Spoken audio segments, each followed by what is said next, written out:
At our engagement dinner, my in-laws toasted with champagne and said, "Here's to finally making a better decision." I sat there, smiling, as my future husband sipped his drink. After dessert, I took the mic and said, "Actually, I have one more decision left to make," and took off my ring. The look on their faces? Dessert. My name's Danielle. Most people call me Danny. I'm 31 now, but this happened when I was 29, just about a year into being engaged to a man I thought I knew. His name was Jake. We were together a little over 2 years when he proposed. It happened during a weekend trip to Hilton Head. Sunset, quiet beach, just the two of us. He got down on one knee and everything. I said yes before he even opened the box. At the time, it felt right. He was smart, dependable, good at his job. He's a physical therapist, and we got along well. I work as a vet tech in Charleston, and we met through one of his clients who happened to be a dog owner I saw regularly. It was one of those small world things that felt like fate. The first time I met his parents, I should have paid attention to the way they looked at me. His mom, Cheryl, smiled like she had a lemon in her mouth. His dad, Bill, barely looked at me. They weren't rude. They were polite in the way rich people are polite when they don't like you but know better than to say it out loud. His mom asked questions that weren't really questions. "So, no college degree, huh? But you love animals. That's cute. I guess it's nice to have a steady little job. Doesn't stress you out too much." She'd say those things with that same smile. I told myself I could win her over. I'm good with people. I'm honest. I'm kind. And I really love Jake. But the closer we got to the wedding, the more I saw things I didn't like. Cheryl had opinions about everything. What the dress should look like. Which venue reflected their family values. She even made a snide comment about how maybe we should wait to see if I could slim down a little before dress fittings. Jake brushed it off. "She doesn't mean it like that," he said. But she did. Every single time. Still, I thought, he's not his mom. We'll move away from this. Start our own life. Then came the engagement dinner. Jake's parents planned the whole thing. It was held at some upscale country club in Savannah. I'd never been there before, but the moment I walked in, I felt like I didn't belong. Marble floors, chandeliers, gold-plated silverware. Every guest was someone from their circle, lawyers, board members, and realtors with plastic smiles. My parents came, of course. My mom wore a navy blue dress she'd bought for my cousin's wedding a year earlier. My dad wore his one good suit. They were proud, nervous, and clearly out of place. Cheryl barely spoke to them. She gave my mom a compliment that wasn't a compliment. "I just love that you don't care about labels. That's so freeing." And ignored my dad altogether. I watched my dad chew his steak slowly, eyes down, while my mom tried to make small talk with people who couldn't have cared less. Dinner went on too long. People talked about investments, vacation homes, wine pairings. Jake laughed like he was one of them. Not once did he check in on how I was feeling. Then came the toast. Cheryl stood, holding a glass of champagne, and said loud enough for the whole damn room to hear, to Jake. We've seen him go through a lot of phases and some questionable choices, but we always believed he'd find his way. And now, finally, here he is, making a better decision. People laughed. Not loud, but just enough to tell me they got the joke. I froze. Jake raised his glass and drank. That's what gutted me. Not her words, hers didn't surprise me anymore, but his silence. He didn't look at me. He didn't touch my hand. He didn't say, "Hey, that's not okay." He just took a sip. After dinner, he leaned toward me and whispered, "Don't overreact. That's just how she jokes." I smiled at him. I felt calm, too calm. Something inside me clicked. Then dessert came. I waited until everyone had a fork in their mouth. I stood up and walked over to the microphone, the one the DJ had used for the earlier announcements. I tapped it once and said, "Hey, sorry, before the night wraps up. I've got something to say." Jake looked confused. Cheryl looked smug. Bill didn't even look up from his pie. I held the mic steady and said, I just wanted to say thank you to everyone who came tonight, especially to the people who showed up with love and support in their hearts. Then I looked right at Cheryl. And to those who didn't, it's okay. I've made mistakes before, but this time I'm making a better decision. I took the ring off my finger and walked it back to Jake. I set it down on the table in front of him. He stood up. What the hell are you doing? I said, loud enough for everyone to hear. I'm leaving. You're serious, he said. I was serious when I said yes to someone who was supposed to protect me, who was supposed to have my back. But tonight, I saw who you really are. Cheryl opened her mouth like she wanted to speak. I cut her off with one sentence, you'll never be good enough for me. And then I turned to my parents. We're done here. We walked out of that country club together. No one stopped us. I think most of them were too stunned to even move. In the parking lot, I cried. Not because I was sad, but because I finally saw things clearly. Jake called. He texted. He emailed. He showed up at my apartment once, but I didn't answer the door. The last message he sent just said, you embarrassed me in front of everyone. Not, I'm sorry. Not, I messed up. Just, you embarrassed me. That told me everything I needed. After that night, I thought I was done with Jake and his family. I thought I could just walk away and be free. But when people like Cheryl lose control, they don't just let go. About 2 weeks after the engagement dinner, I got a call at work. I was in the middle of assisting with a dog surgery when the clinic receptionist knocked on the glass window of the OR, holding up a note. Your mom's on the phone.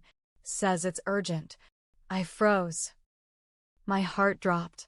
I ripped off my gloves, cleaned up fast, and rushed to the phone. My mom's voice was shaking. Danny, Cheryl showed up at your dad's work. She cornered him in the parking lot. I could barely speak. What? Why? She said she just wanted to talk. But she wouldn't let him leave.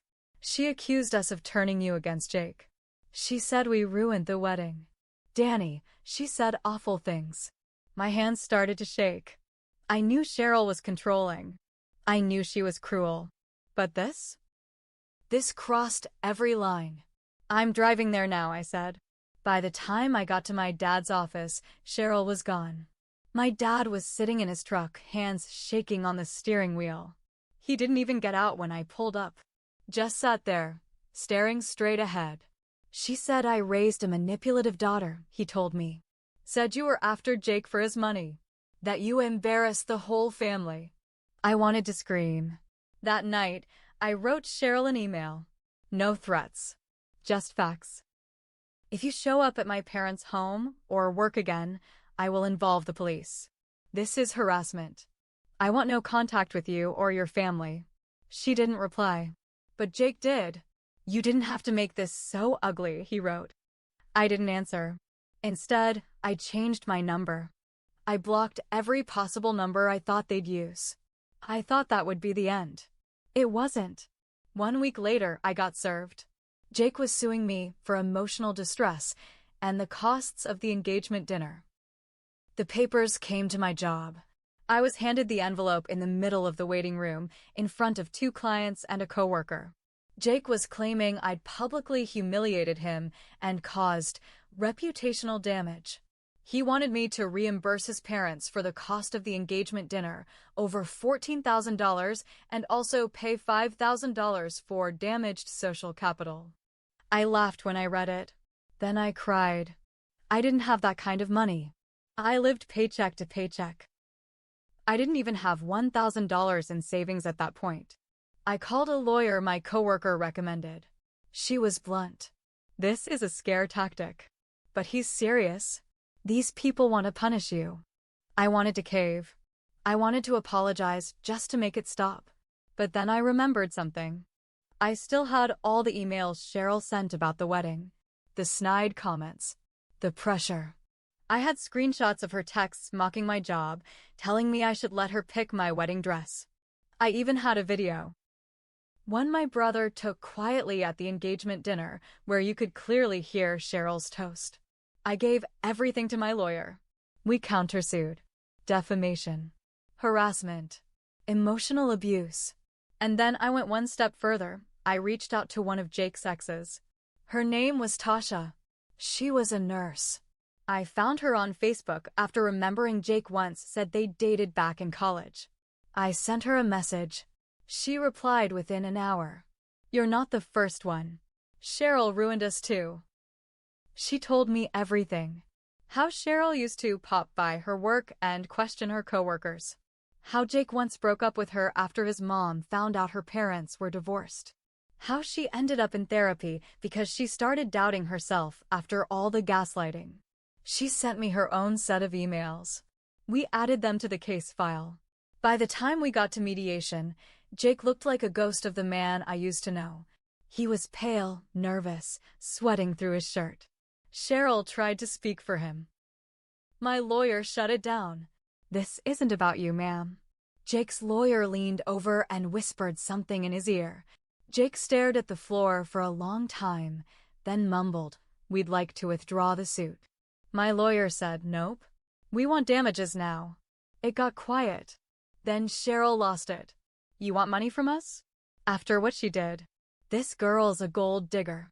You're lucky she left." I didn't say a word. The mediator asked everyone to leave the room while they tried to reach an agreement. In the end, they paid me a settlement. Not a lot, but enough to cover legal costs and give me some breathing room. I walked out of that room with my head high. But it wasn't over. A few months passed. I focused on my work, spent weekends with my parents, and tried to move on. The lawsuit was behind me, and I thought Jake and Cheryl were finally out of my life. But then something weird started happening. I noticed unfamiliar cars parked on my street. Not every day, but often enough that it made me feel watched. One night, around 10:30, I came home and saw a dark SUV with tinted windows just sitting outside my house. The engine was running. When I slowed down in my driveway, the SUV pulled off. The next morning, there was a white envelope taped to my front door. No address. No name. Inside was a single printed photo of me walking out of my vet clinic, holding a coffee. On the back, it said, "Still watching. Still judging." I called the police. They took a report, but there wasn't much they could do without a name. I didn't have proof it was Cheryl or Jake. But who else would do this? I started staying with my parents some nights. My dad put up cameras around their house and mine. Every time I left the clinic, my boss would walk me to my car. Then I got a call from the Savannah Police Department. Someone had used my name to open 3 credit cards in Georgia. All 3 had been maxed out within a week. Luxury purchases, hotel stays, even jewelry. They wanted to know if I'd recently moved or shopped in person at a high-end boutique in downtown Savannah. I hadn't. They flagged it as identity theft. I filed a report with the FTC. Froze my credit. It took weeks of paperwork, phone calls, and bank statements to clear everything. But then I got a message. From an Instagram account with 0 posts, no followers, and the handle at TruthHurtsDanny. The message said, "You should have just married him. You could have had it all." I showed it to my lawyer. She started building a harassment case. Again. But here's the twist I didn't expect. That same week, I got a call from someone I hadn't heard from in over a year. Jake's sister, Melanie. I barely knew her. She lived in Austin and didn't come to the engagement dinner. She'd sent a polite email when we got engaged, and that was it. Her voicemail said, "Danny, this is Melanie. I don't know what's been going on, but I think you should call me. Something's wrong. Something serious. It's about my mom." I didn't want to call her back, but I did. Melanie told me that Cheryl had a breakdown, that she'd been acting paranoid, accusing Melanie of being on my side, ranting about how I ruined her family. Melanie said Cheryl had started drinking more. She got into a fight with Jake, and he ended up calling the cops one night when she locked herself in her bedroom and started throwing things. She was taken in for evaluation. Melanie said they diagnosed her with something, she didn't say what, but she was being held on a 72-hour psych hold. And Jake? He finally moved out of his parents' house. He was living in a rental now. Alone. Melanie told me he looked broken. I didn't know what to say. Then she said something that made my blood run cold. She still talks about you. Every day. Sometimes she blames you. Sometimes she thinks you're the only one who understood her. It's not rational, but it's always about you. Melanie said she was scared her mother might hurt someone. She told me to be careful. That night, I packed a go bag. I didn't sleep. I just sat up on the couch with my dad's old baseball bat beside me and my phone in my lap. I didn't know what Cheryl might do next. But I knew one thing. I was going to end this. The next morning, I did something I hadn't done in months. I called Jake. He answered on the second ring. Danny? His voice sounded raw, tired, like he hadn't slept either. I don't want to talk long, I said. But I need to know something. Did you know your mom was doing all this? The stalking, the credit fraud, the photo, the message. He was quiet for too long. Then he said, not at first. I closed my eyes. I didn't know until after you got the settlement. She lost it after that. She started keeping folders of your pictures, printed your social media, tracked your work schedule. I told her to stop. I begged her. You begged her, I repeated. But you didn't warn me. She said she'd stop. I thought if I stayed close to her, I could control it. You're not a child, Jake. You let her come after me. You could have warned me before she showed up at my dad's work. Before she used my name to commit fraud. You didn't stop her, you enabled her. I know, he whispered. I was afraid. She's my mom. I hung up. That was his excuse. Fear. I wasn't afraid anymore. Later that day, I called the detective handling my identity theft case. I gave him every message, every printout, every voicemail. I gave him Melanie's contact info. And I gave him Jake's admission. 3 weeks later, Cheryl was arrested. Not just for the fraud, but for stalking, harassment, and identity theft. Turns out she used Jake's laptop to set up the credit card accounts. Left a digital trail a mile wide. Jake wasn't charged, but he lost his job. His boss didn't want the drama around the clinic. A few of his clients refused to see him again. His reputation was shot. He tried to blame me for that, too. Said I went nuclear. Maybe I did. But so did they. Cheryl took a plea deal. 2 years probation. Court-ordered therapy. A restraining order that said she had to stay at least 500 feet away from me or my family at all times. I moved again. Not out of fear, but for peace. The last time I saw Jake was in court. He didn't speak to me. Just stared down at his shoes while his mother cried beside him in handcuffs. The judge asked if I wanted to make a statement. I said, I'm not angry anymore. I'm not even scared. I'm just done being the girl who lets people treat her like she's lucky to be chosen. I choose myself now.